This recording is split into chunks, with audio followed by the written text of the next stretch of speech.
নমস্কার বন্ধুরা, কেমন আছেন সবাই? আশা করি সবাই খুব ভালো আছেন। আমরাও খুব ভালো আছি। জয়ন্তীস কিচেন হাব চ্যানেলে আপনাদের সবাইকে স্বাগত।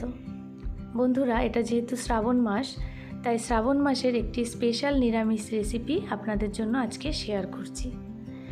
সাবুদানার লুচি। এই লুচি খেতে যেমন সুস্বাদু তেমনি স্বাস্থ্যকর। রেসিপিটি শুরু করার জন্য প্রথমে সাবুদানা শুকনো কড়াইতে হালকা ভেজে নিন, কিন্তু লাল রং যাতে না আসে। এই পর্যায়ে নামিয়ে নিয়ে সাবুদানাগুলোকে ঠান্ডা হতে দিন। তারপর একটা মিক্সিতে ভালো করে গুঁড়ো করে নিন।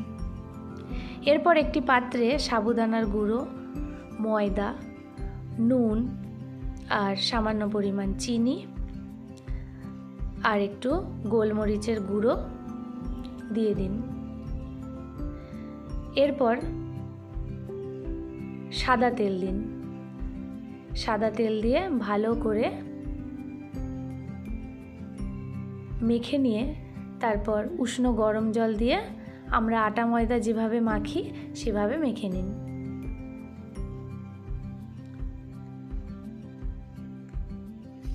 জলটা কিন্তু উষ্ণ গরম জল দিয়ে মাখবেন, তাতে লুচিটা বেশ সফট হবে। মাখা হয়ে গেছে, দেখুন। এবার আধ ঘন্টার জন্য ঢাকা দিয়ে রাখতে হবে।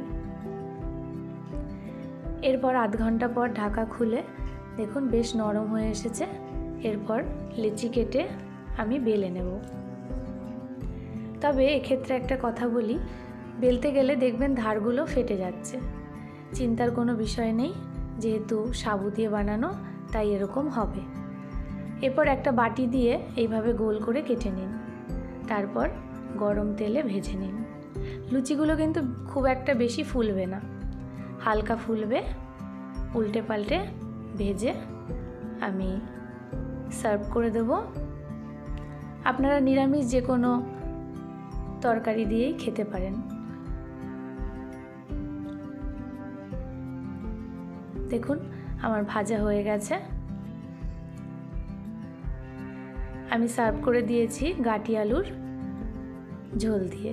নিরামিষ গাঁটি আলুর ঝোল দিয়ে রেসিপিটি আমার কাছে দুর্দান্ত লাগে। বন্ধুরা, আমার ভিডিওটি কেমন লাগলো অবশ্যই কমেন্টে জানাবেন। ভালো লাগলে আমার চ্যানেলটিকে সাবস্ক্রাইব করবেন, লাইক কমেন্ট শেয়ার করতে ভুলবেন না। আজ এই পর্যন্তই, ধন্যবাদ।